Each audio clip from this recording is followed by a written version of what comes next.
química sanguínea es un estudio en el que vamos a utilizar una muestra sanguínea, pero vamos a tener que ponerla ya sea en tubo rojo o ya sea en un tubo amarillo con gel de separación, porque lo que necesito es básicamente el suero.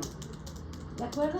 Entonces tengo que dejarla coagular, tengo que separar, centrifugar y quedarme con el suero para poder realizar ahí la cuantificación de diferentes metabolitos y enzimas que forman parte de este estudio. Ustedes van a encontrar diferentes perfiles en el mercado de los laboratorios o incluso en los laboratorios institucionales. Una química sanguínea de 3 parámetros es la base, la básica, glucosa, urea, creatinina y se acabó. ¿De acuerdo? Pero hay química sanguínea con un número mayor de parámetros que puede llegar hasta 30 parámetros que te va a arrojar el sistema. Y que ustedes van a tener que comparar con los valores de referencia y comparar con el cuadro clínico que presenta el paciente para poder interpretar. Una de las moléculas que se miden invariablemente es la glucosa. ¿Por qué? La glucosa es indispensable para el metabolismo energético cerebral. Ustedes saben que si caen en una hipoglicemia de 40 miligramos por decilitro o menos, sostenida por un periodo de 2 horas, quedas con daño cerebral permanente. ¿Ok? También saben que si estás manejando glucosas por encima de lo normal, vas a empezar a presentar glucosilación de ciertas proteínas que te pueden condicionar a la larga una nefropatía diabética, que te pueden condicionar a la larga una neuropatía diabética, un desprendimiento de retina y la consecuente ceguera. ¿De acuerdo?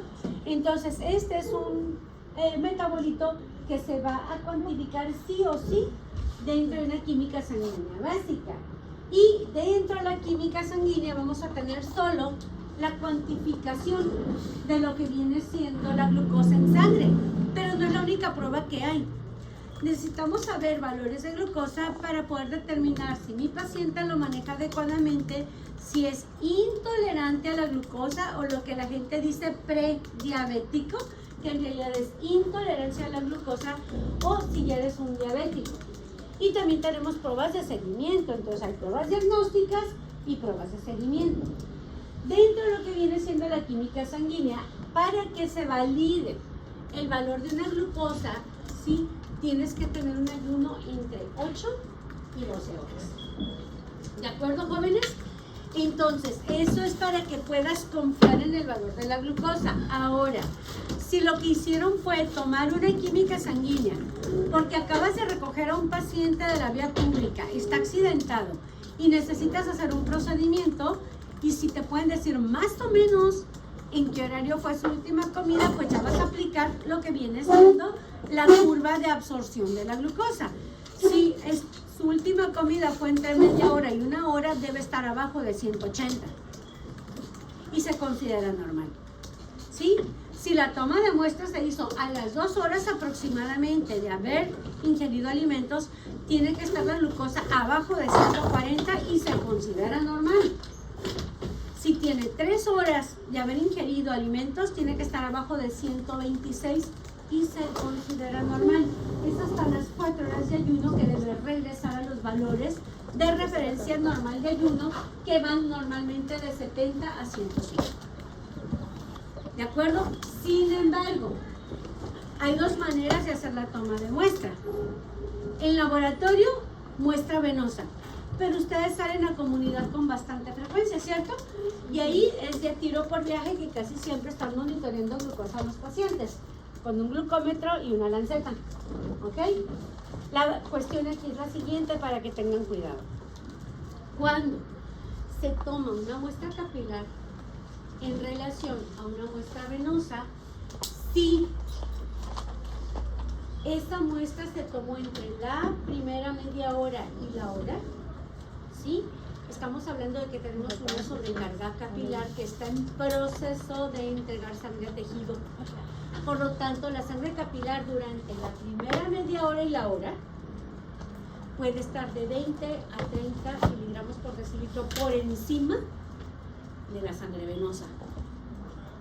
Entonces, ¿qué quiere decir? Si tú a un paciente le tomas una muestra de sangre capilar, se la tomaste a la hora de que se come un panecito con café.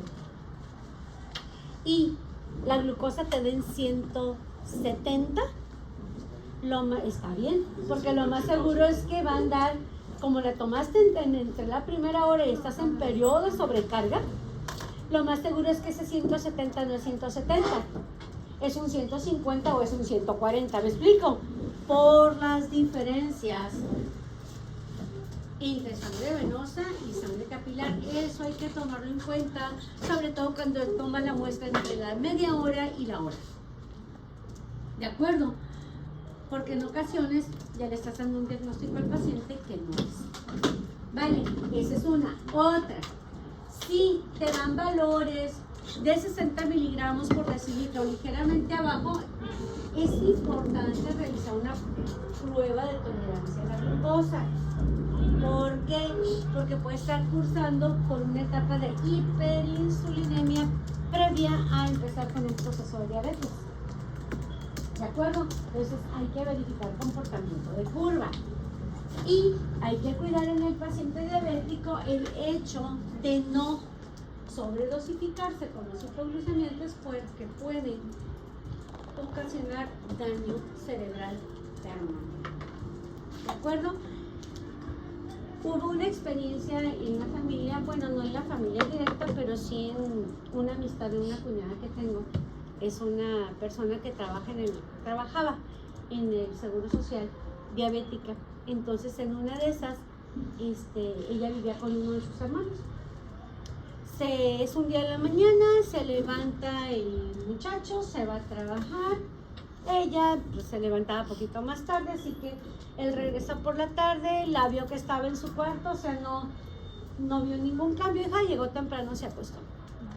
Al siguiente día de la mañana se va a trabajar, regresa ya por la tarde y se le hace raro no verla y se asoma al cuarto de ella y la cama igual que como la dejó y ella vestida con la misma ropa que traía. ¿Sale?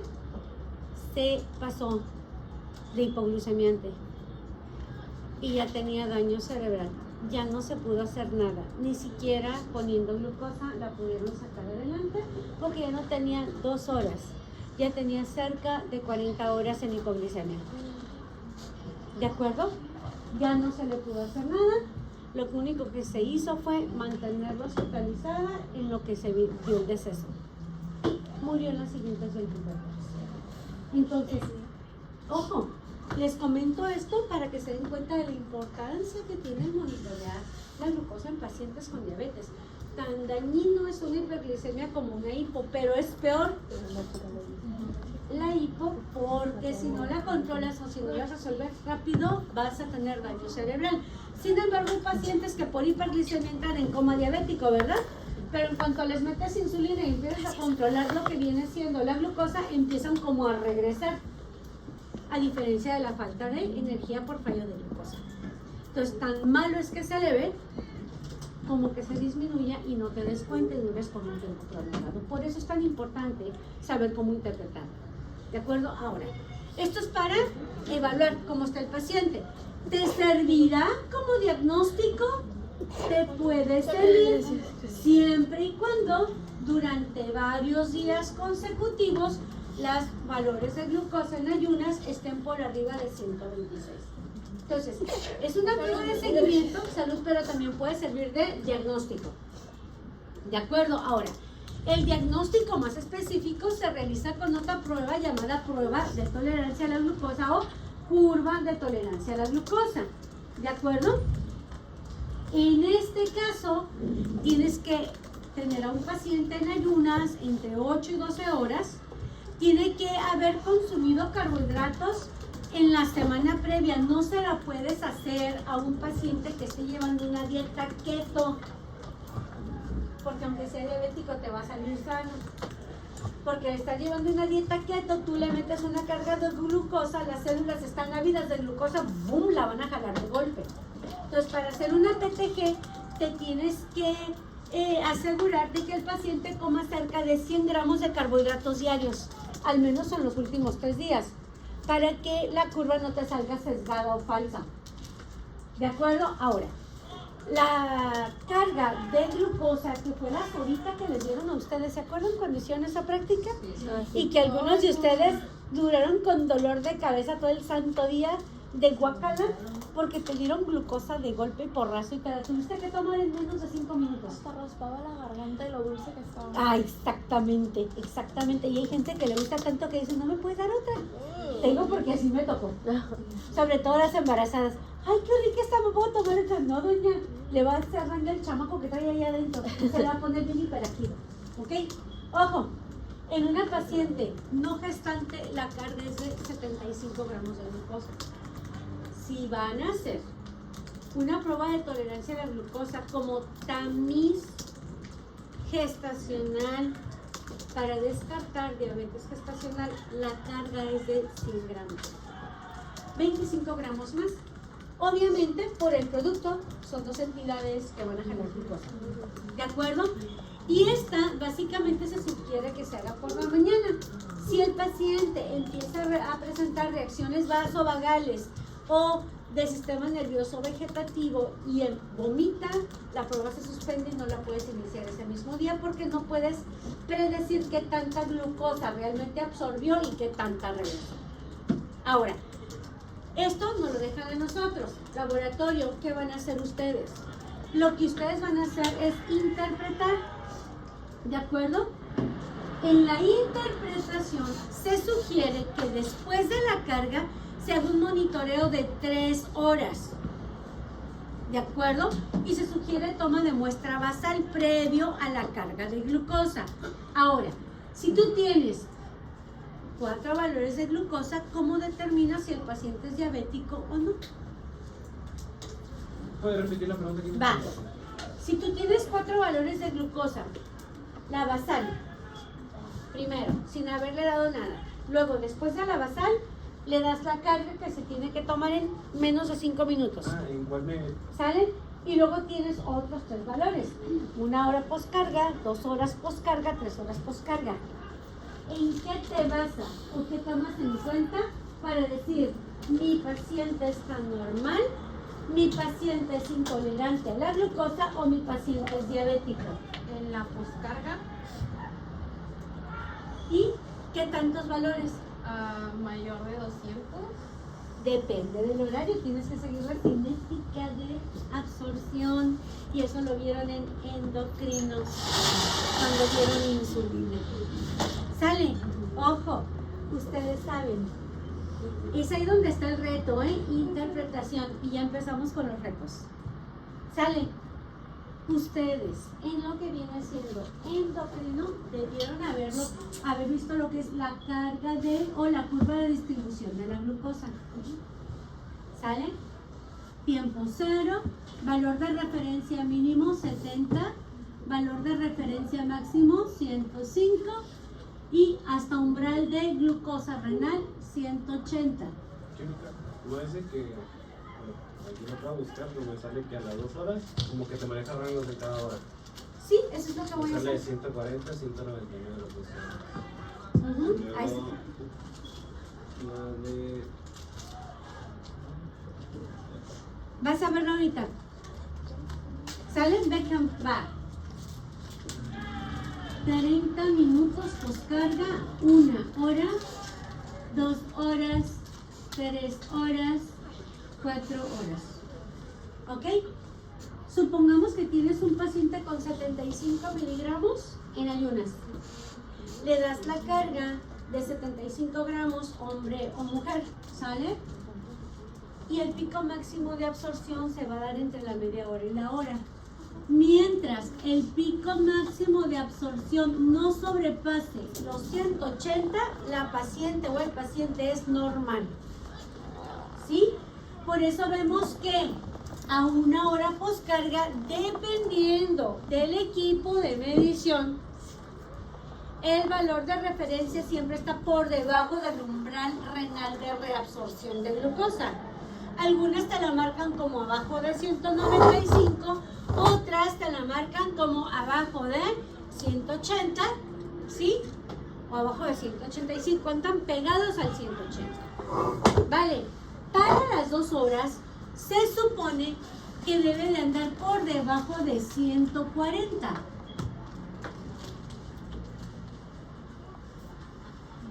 A las 2 horas tiene que estar por abajo de 140. A las 3 horas tiene que estar por debajo de 126. Y para las 4 horas ya debe estar otra vez en basal. Eso sería el comportamiento normal de una curva de distribución, de una curva de absorción de glucosa en sangre. ¿De acuerdo? Entonces, les comento, dependiendo del tipo de reactivo, dependiendo del tipo de aparato que uses para la medición, los valores máximos se acercan mucho a lo que viene siendo los valores de la curva de absorción. ¿De acuerdo? Y ojo, para decir que es una intolerancia, necesitas un solo punto fuera de rango para decir que tu paciente es intolerante. Un solo punto de los 4. ¿Ok? Para decir que es diabetes, 2 puntos o más por encima del valor de referencia. ¿Sale? Entonces, por ejemplo, voy a poner aquí 2 situaciones aprovechando estas 2 líneas, ¿ok? Vamos a poner que el primero trae una glucosa en ayuno de 90, ¿sí? Que a la hora postcarga trae 205, que a las 2 horas trae 140 y que a las 3 horas trae 116.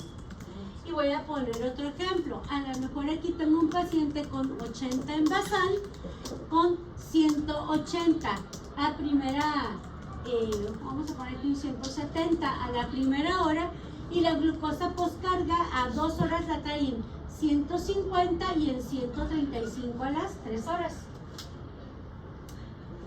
¿Cómo diagnosticas por interpretación el primer caso y cómo diagnosticas al segundo?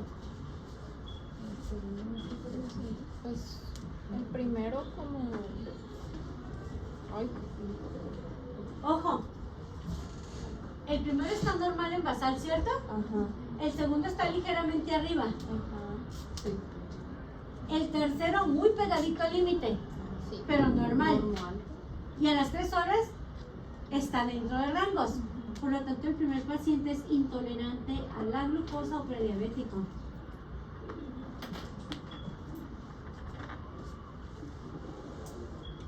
Pero, o sea, ¿cómo? De los puntos que tengas, si un solo punto se va por encima del valor de referencia, eres intolerante.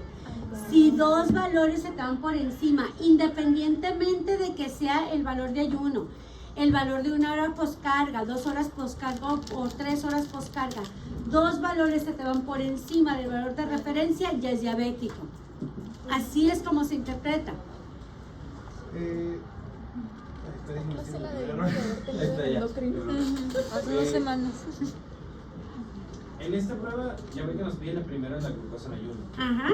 ¿Para qué se le hace la prueba de tolerancia a la glucosa si una prueba en ayuno nos puede dar 120? Porque no todos los pacientes te van a dar valores de diabético en la glucosa. Ok, ya aquí me puedes decir que si es un diabético. si no me lo- Exacto, porque en muchas ocasiones tú tienes a un paciente muy pegadito al límite superior de la glucosa y ahí ya el médico dice, ¿sabes qué? Estás muy cerca del límite, algo está pasando. Ahora, si ese paciente empieza a presentar ciertos datos, empieza a presentar poliuria a lo largo del día, empieza a presentar polidipsia a lo largo del día, no le da le da más sed de la que usualmente le daba. Sí, va a orinar más veces. ¿De acuerdo? Recuerden ustedes que el diabético no debuta con niveles altos de golpe y porrazo. Hay pacientes que van subiendo la glucosa poco a poco y el organismo se va adaptando y al parecer no hay síntomas.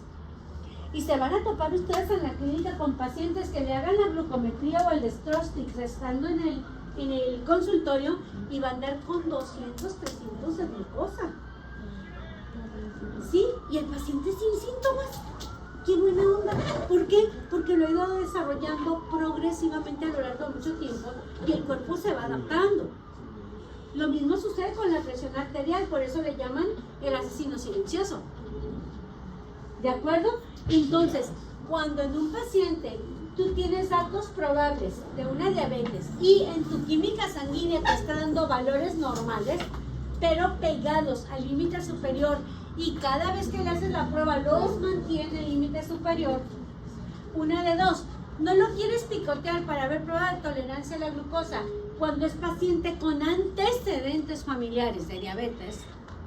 Entonces, hazle una glucosa postprandial o más fácil, una hemoglobina glucosilada.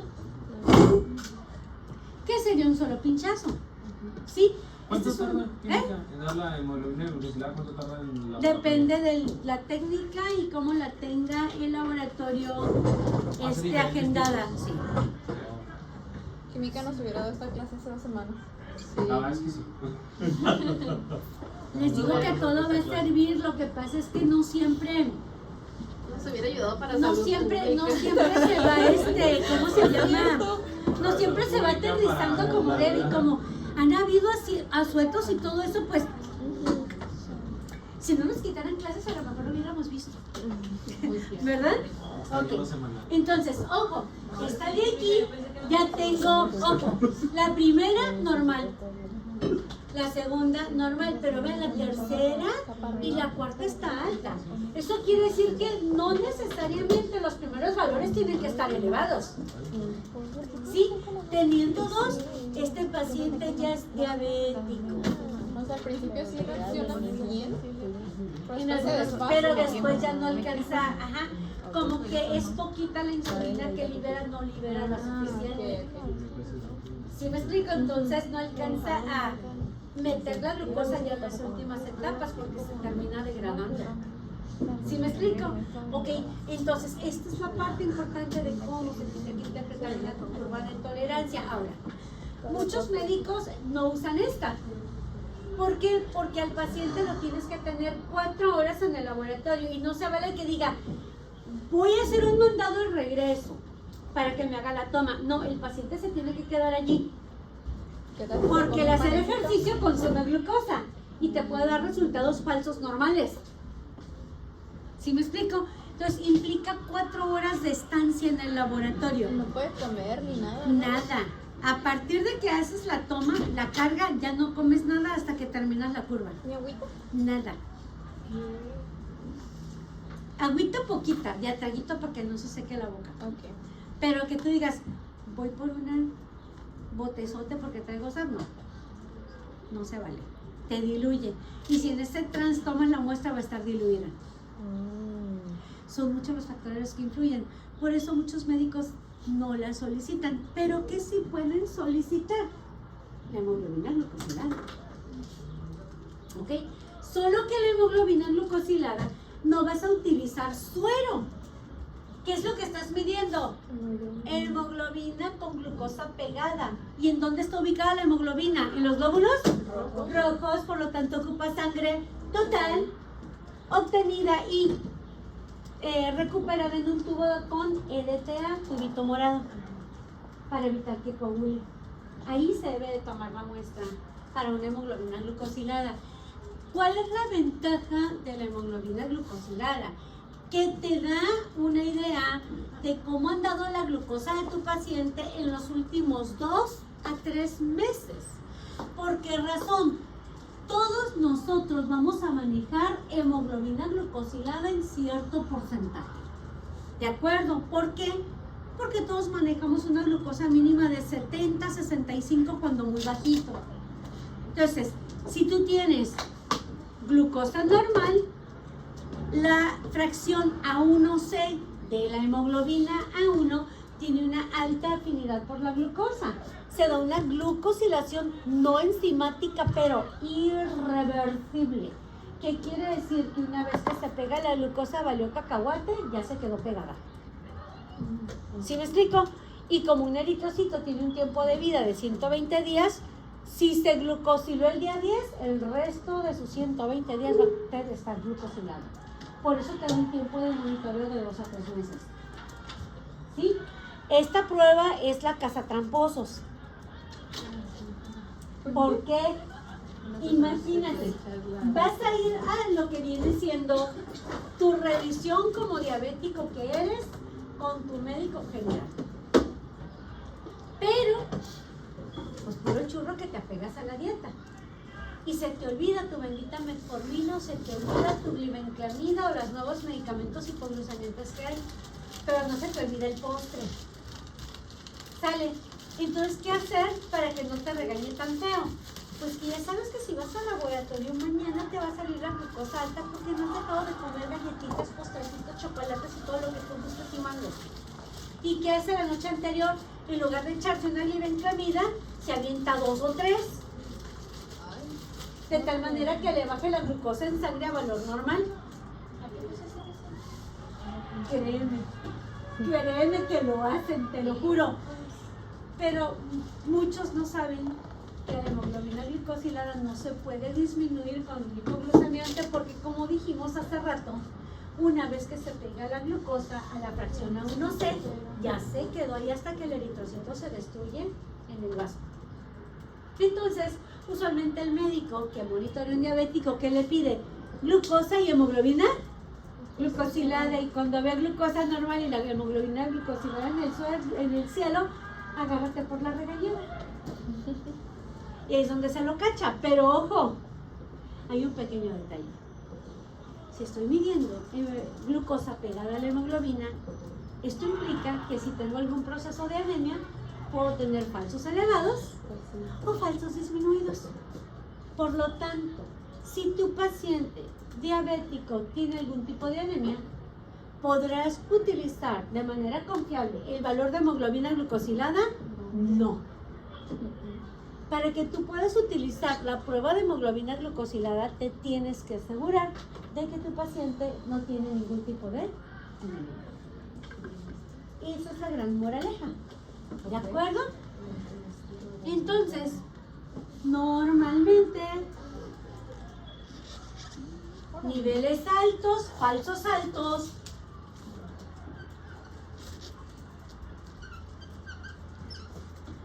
Los niveles falsos altos son muy comunes en la anemia ferropénica. ¿Y en qué género es más común la anemia ferropénica? ¿En varones o en mujeres? En mujeres en etapa reproductiva. Por obvias razones. Ciclos menstruales, dietas, etc. ¿Ok? Entonces, si tú tienes en un paciente normal, estos son los glóbulos rojos que deberías tener, por decir algo.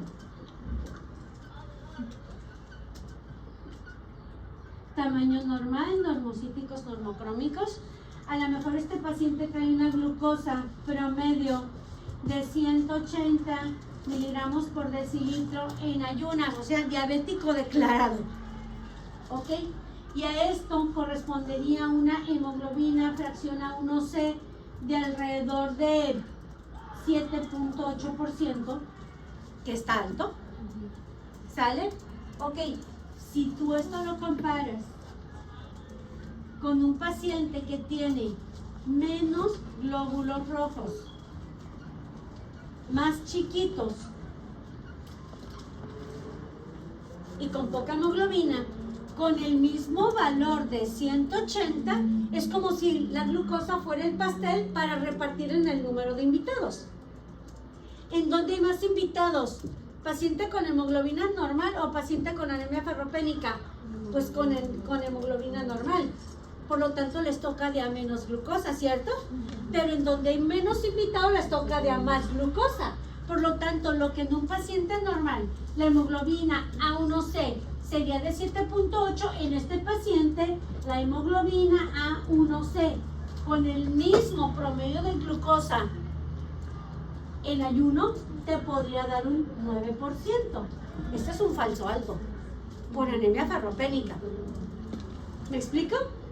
Ahora, si piensas en un cuadro de anemia hemolítica, una drepanocitosis, por ejemplo, donde la anemia no es microcítica, tiende a ser un poquito macrocitosis, ¿sí? Entonces tienes algo así.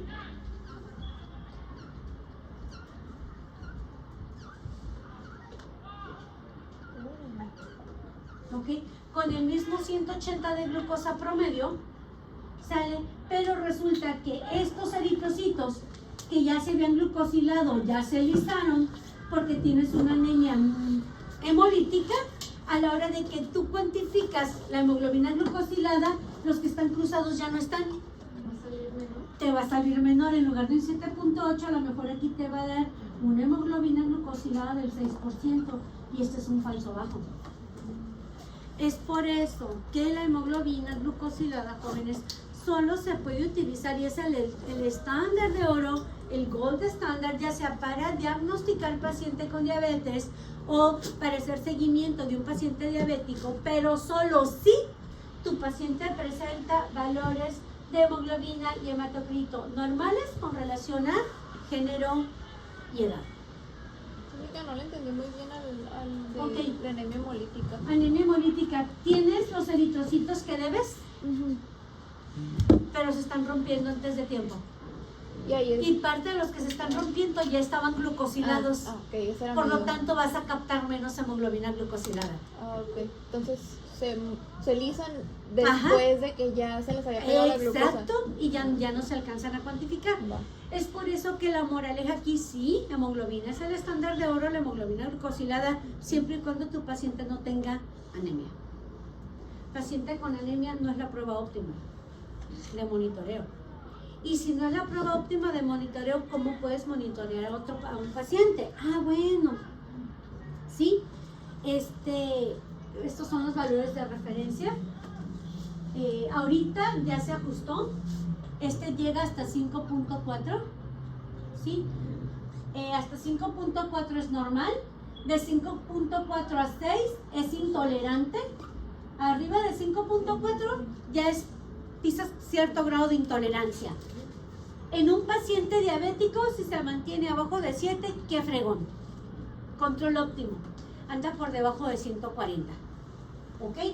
Pero arriba de 7, mal control. Y entre más te alejas del 7 hacia arriba, cada vez menos controlable. ¿Me explico? ¿Sale? Ahora, les decía, si ustedes tienen a un paciente que no, vaya, que es anémico, no lo puedes revisar con hemoglobina glucosilada, puedes utilizar valores de glucosa postprandial. Y aquí debes estar consciente de los valores de glucosa acorde a la curva de absorción o cinética de absorción de la glucosa. Usualmente se toma la muestra a las 2 horas de que el paciente comió algo. Y aquí no se requiere una carga específica. Te basas en el desayuno habitual, o te basas en la comida habitual, o te basas en la cena habitual, pero a las 2 horas de que desayunó o a las 2 horas de que comió o cenó, se da una pincha en el dedo. Y ahí ya es válido, porque no estás entre el pico de absorción, no estás entre la media hora y la hora. Por lo tanto, si tú funcionas a las 2 horas, ya no hay desfase de sangre capilar con sangre venosa. Ya le haces caso a lo que te da el glucómetro, ¿sí me explico? Entonces, si a las 2 horas de que el paciente consumió alimentos, estás por abajo de 140, tu paciente está bien controlado. ¿De acuerdo? Si a las 2 horas de que se tomó o consumió su alimento, el valor de glucosa está entre 140 y 200, se dice que este paciente está en valores de intolerancia. Si es diabético, no se está controlando bien. A lo mejor le están haciendo muchos niños las galletitas, ¿verdad? O probablemente se le olvida tomar alguna dosis de su hipoglucemiante. O a lo mejor ya no le está haciendo efecto, porque también puede pasar que el medicamento pierde el efecto. Si está arriba de 200, en postprandial, esto ya se considera diabetes, ¿de acuerdo? Y esto en pacientes gestantes, si a una mujer embarazada tú le haces la prueba de tamiz de diabetes gestacional y le pides que coma y a las 2 horas vaya a tomarse la muestra y en ella sale arriba de 150 a las 2 horas, se considera diabetes gestacional. Hay que ser culpa para el descubrimiento y evitar que el bebé nazca macro y con una probable diabetes. Entonces, Vean cómo dentro de la química clínica la glucosa tiene varias pruebas por su nivel de importancia. ¿De acuerdo? Y aunque yo sé que ahorita estando en quinto semestre, muchos semestres atrás, han estado viendo glucosa y cada vez que ven glucosa dicen ustedes, ¿otra vez? Sí, pero hay que aprender a interpretar. ¿Sí? Cuando hay falsos positivos, cuando hay falsos negativos, que utilizar como alternativa. Esta es una alternativa cuando no puedes usar hemoglobina glucosilada o las glucosas matutinas, pero yo le voy mejor a esto. Y como ahorita ya los glucómetros son económicos, el paciente puede darse el lujo de monitorearse, aunque sea una vez al día, en lo que se logra tener un control de su diabetes, y no necesariamente tiene que ser en ayunas. Un día puede ser postprandial, otro día puede ser en ayunas, un día después de desayunar, otro después de comer, después de cenar. Cuando se acuerden que hayan pasado 2 horas de su última comida, vale. Siempre y cuando entre la última comida y la toma de muestra no se haya comido nada. Solo agua. Porque si se comió una galletita ya valió, volvió a reiniciar. ¿Sí? Si se tomó un cafecito con leche con azúcar ya valió, volvió a reiniciar y tienes que esperar unas horas. ¿Me explico? ¿Ok? ¿Qué se Dime. refiere con eso de curva? Diabetes Es la prueba de tolerancia a la glucosa. Eso en los se- dos. Ajá. ¿De acuerdo? Más o menos hasta allí. Y al menos vimos glucosa. La siguiente clase, ya se fue la hora. La siguiente clase vamos a trabajar con lo que viene siendo cuerpos azuados. Vamos a trabajar con nitrógeno ureico. Vamos a trabajar con urea, con creatinina y con ácido úrico. Y vamos a ver en qué situaciones esperamos que se encuentren elevadas y qué relaciones matemáticas hay entre ellos para determinar si tienes una azoemia prerrenal, renal o posrenal. ¿Ok? Que la bronca sea fuera del riñón, es decir, a lo mejor una insuficiencia cardíaca o una rhabdomiólisis. O que a lo mejor el daño sí esté en el glomérulo, en la nefrona, en la parte filtrante. O a lo mejor no es ahí, a lo mejor es posrenal y la bronca está en túbulos. Vas a poder orientarte hacia dónde está. Eso lo vamos a ver ya en la siguiente clase junto con proteínas y bilirrubinas. ¿Ok? Pues ya los dejo. Sorry, no podía dejarlos porque tenemos 2 días ya sueltos que se van a poner pellitos y así. Y aparte esto no estaba tan Federico, ya lo habían visto, era nada más cuestión de aterrizar. Sí. Está bonito. Bonito. Todo está en forma de casa y de comportamientos.